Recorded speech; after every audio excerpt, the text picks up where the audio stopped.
मी सकाळी आमचे तालुका प्रमुख यांच्याशी चर्चा केली आणि चर्चा करून जेव्हा सोशल मीडियावर काही पत्रकार बांधवांचे मेसेज पाहिले तेव्हा माहीत पडलं की याच्यावर अशी घटना घडलेली आहे. त्यांच्या घरी सीसीटीव्ही फुटेज लागलेलं आहे. त्यांचं मोबाईल लोकेशन ट्रेस केलं पाहिजे.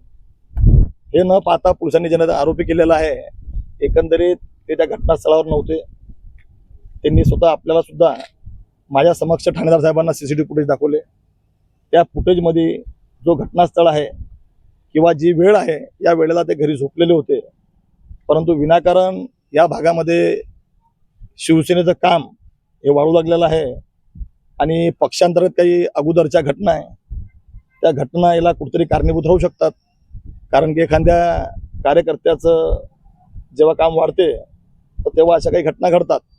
पण काही लोकांना वाटते तर शिवसेना वाढलीच नाही पाहिजे आणि म्हणून अशा घटना होऊ शकतात. आणि तिथं घटनास्थळावर राजू बगे नव्हते. त्या क्लबशी यांचा काही संबंध नाही. आणि जुगार मध्ये जे काही इतर आरोपी झालेले आहे तर मला वाटतं की यांना जाणून बुजून शिवसेनेचं जे काम वाढू लागलेलं आहे त्यामुळे यांना आरोपी केलेला आहे. तुमचं म्हणणं आहे की पक्षांतर्गतच आहे जे राजू भाऊंनी सांगितलं की पक्षांतर्गत, कारण की मागच्या भरपूर वर्षापासून ते पक्षाचं काम करतात. मी मागच्या 4-5 महिन्यापासूनच शिवसेनेमध्ये माननीय एकनाथरावजी शिंदे साहेब, प्रतापरावजी जाधव साहेब यांच्या नेतृत्वावर विश्वास ठेवून पक्ष प्रवेश केला. मला 6-7 महिने पक्षात झाले. पक्षाने मोठी जबाबदारी दिली आणि शिवसंवाद यात्रा हे आपण 161 गावामध्ये 26 तारखेपासून काढू लागलेलं आहे. गावागावामध्ये प्रचंड उत्साह आहे.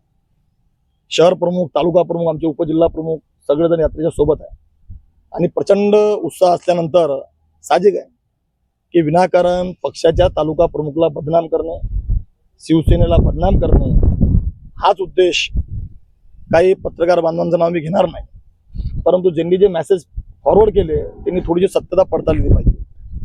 कारण पत्रकार हे घटनेचा चौथा आधारस्तंभ आहे. पत्रकारांवर जनतेचा, नागरिकांचा भरपूर विश्वास आहे. परंतु एखाद्याची प्रतिमा खराब करताना कोणती शहानिशा न करता, कोणतीही चौकशी न करता त्याला पक्षाचा सिंबॉल लावणे, पक्षाचं पद लावणे हे योग्य नाही आहे. आम्ही आजही पुन्हा सांगतो की आमचे तालुका प्रमुख त्या घटनास्थळावर नव्हते.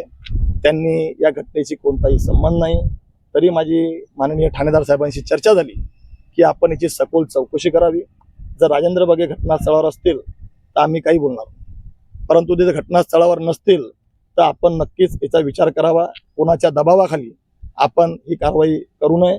केली असेल तर तपासामध्ये आपण ते नाव कमी करावं.